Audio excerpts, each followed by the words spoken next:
bahwa mereka memang menggunakan money politik dan rasa-rasanya Kim Plus sudah kehabisan uang.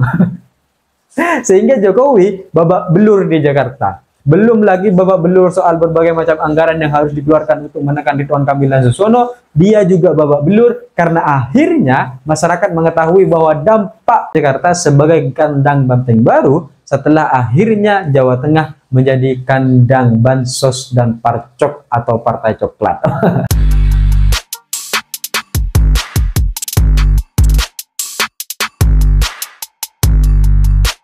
Hai korban ghosting, mengalami kekalahan dari berbagai macam pertarungan atau persaingan antara satu dengan yang lain, memang akhirnya cukup mengecewakan dan memberikan kita rasa yang sangat kesal gitu. Sehingga amarah-amarah ini perlu dikeluapkan, amarah-amarah ini perlu disampaikan. Jadi kalau hari ini ada banyak pertikaian-pertikaian atau semacam narasi-narasi yang tidak penting untuk ditanggapi, seperti Bang Ara misalnya, ya itu adalah salah satu wujud dari kekalahan yang sedang dirasakan. Hal ini sama ketika kita kemudian sedang bersaing dengan salah satu orang untuk mengejar kekasih kita gitu. Apapun kita lakukan, tapi setelah di akhir ternyata cinta kita ditolak. Kita sudah pede nih, kita sudah effort, kita sudah melakukan segala macam hal, tapi ternyata yang diterima adalah yang tulus. Wah, ini akhirnya kemudian berbeda antara Ridwan Kamil dan Susono dengan Pramono dan Bang Dul gitu. Jadi semakin lama proses pilkada ini selesai, akan ada banyak cerita-cerita yang akhirnya semakin terungkap gitu. Salah satunya seperti yang kemudian disampaikan oleh Mardhani Alisera, yang kemudian mengatakan bahwa memang mesin partai yang ada itu tidak bekerja optimal. Ini kan kayak semacam kesengajaan supaya Ridwan Kamil dan Susono itu kalah di pilkada Jakarta. Sehingga dari sini kita bisa melihat bagaimana kemudian Kim Plus ini hanya sekedar memanfaatkan Ridwan Kamil ya untuk menghias saja, tidak benar-benar untuk memenangkan Ridwan Kamil sebagai gubernur di DKI Jakarta gitu. Jadi mesin partainya nggak ada. Kemudian Mardhani mengungkapkan kebenaran yang harusnya orang-orang tahu bahwa Kim Plus selama ini atau orang-orang yang berada dalam Kim Plus selama ini itu orang-orang yang akhirnya tidak bertarung secara murni dengan gagasan, dengan hal-hal yang harusnya mereka berikan kepada masyarakat, tapi dengan money politik. Ini bisa dilihat dari pertanyaan Mardhani Alisera ketika dia mengatakan bahwa ya memang perputaran uang kita itu habis dan kita sudah habis-habisan mengeluarkan itu semua ketika ingin merebut R1. Ini kan menunjukkan bahwa sebenarnya pada saat kontestasi Pilpres ada banyak uang yang kemudian dihamburkan untuk membeli suara-suara itu. Itu kan adalah tafsir yang kemudian ada di balik makna kalimat tersembunyi tersebut. Dan dari sini kita harusnya bisa melihat bagaimana kemudian akhirnya para pejabat kita, orang-orang yang kemudian tergolong dalam Kim Plus ini ingin memanfaatkan 2 periode agar kemudian sudah ada masa reses, maka segala dana-dana kampanye itu kembali ada, kembali muncul.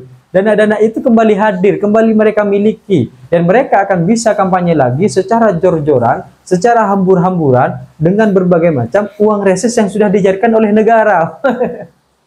Jadi memang kalau dilihat dari hal ini, ada banyak anggaran-anggaran yang harusnya digunakan, tapi mereka gunakan untuk kepentingan-kepentingan dari masing-masing partai politiknya. Ini memang sudah diatur dan memang tidak ada persoalan. Tapi dilihat dari berbagai macam hal-hal ini, kita jadi sadar bahwa mereka memang menggunakan money politik dan rasa-rasanya Kim Plus sudah kehabisan uang. Sehingga Jokowi babak belur di Jakarta. Belum lagi babak belur soal berbagai macam anggaran yang harus dikeluarkan untuk menekan Ridwan Kamil dan Susono. Dia juga babak belur karena akhirnya masyarakat mengetahui bahwa dampak pemilih atau pengaruh politik yang kemudian dimiliki oleh Jokowi di Jakarta itu tidak signifikan. Nggak ada ceritanya pengaruh Prabowo dan Jokowi di Jakarta. Dari 4 hal yang kemudian diberikan oleh berbagai macam lembaga survei, ternyata 80% orang memilih Pramono dan Bang Dul itu karena satu ketokohan Megawati. Dan orang yang kemudian hanya memilih Ridwan Kamil dan Susono, yang pengaruhnya karena ketokohan Jokowi dan Prabowo, itu tidak sampai angka 60%. Ini jauh gitu. Belum lagi Anies dan Ahok gitu. Ternyata memang yang kemudian dilihat oleh masyarakat, lebih dulu adalah Megawati, kemudian Anies Baswedan, Ahok, kemudian akhirnya sampai kepada kepada Prabowo dan Jokowi gitu. Jadi secara pengaruh ketokohan politik di dalam proses pilkada Jakarta, Jokowi dan Prabowo tidak berpengaruh secara signifikan, tapi Megawati tetap berada pada posisi teratas. Ini kan menunjukkan bahwa sebenarnya orang-orang masyarakat itu sudah tidak lagi menginginkan orang-orang Jokowi gitu. Orang-orang akhirnya sudah tidak mau lagi berurusan dengan yang namanya Jokowi. Sudah selesailah kita ini urusan dengan Jokowi. Sudah capek lah kita ini ditipu sana sini oleh Jokowi. Mulai dari yang menjadi rakyat biasa dan sebagainya. Sudah selesailah gitu.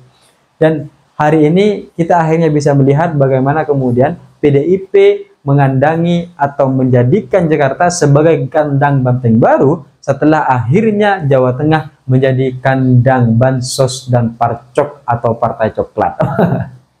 Ini kemudian pernyataan baru-baru ini gitu kan. Sehingga dari berbagai macam proses pilkada-pilkada hari ini, dari berbagai macam hasil-hasil yang ada, rasa-rasanya memang nasib atau pengaruh politik Jokowi semakin lama akan semakin memudar, dan dari berbagai macam hasil yang muncul di Jakarta ini menunjukkan bahwa sebenarnya masyarakat Indonesia sudah muak dengan Presiden Jokowi.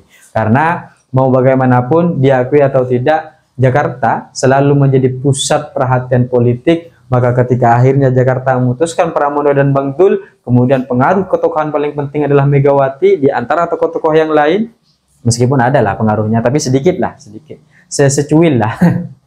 Akhirnya kita bisa melihat bahwa sebenarnya masyarakat Indonesia sudah enggan untuk akhirnya berurusan dengan Jokowi. Masyarakat Indonesia sudah tidak terlalu lagi mengikuti apa yang kemudian akhirnya menjadi ketokohan-ketokohan Jokowi. Dan akhirnya kita sampai pada satu titik kesadaran bahwa pengaruh politik yang dimiliki oleh Jokowi adalah pengaruh jabatan dan bansos-bansos atau program-program pemerintah yang akhirnya digelontorkan menjelang proses-proses pemilu, menjelang proses-proses pilkada. Maka dapat disimpulkan bahwa sebenarnya tidak ada pengaruh yang signifikan dari Jokowi yang kemudian akhirnya berpengaruh di Jakarta. Dan dari berbagai macam hal ini kita bisa melihat bagaimana kemudian satu-satunya partai yang akhirnya bisa berdiri dengan tegak dengan berbagai macam ancaman-ancaman, dengan berbagai macam keterlibatan-keterlibatan, dengan berbagai macam serangan-serangan dari berbagai macam partai politik, pejabat, aparatur-aparatur yang ada di negara, tapi dia tetap berdiri dengan kokoh dan masyarakat menunjukkan itu melalui hasil di Pilkada Jakarta.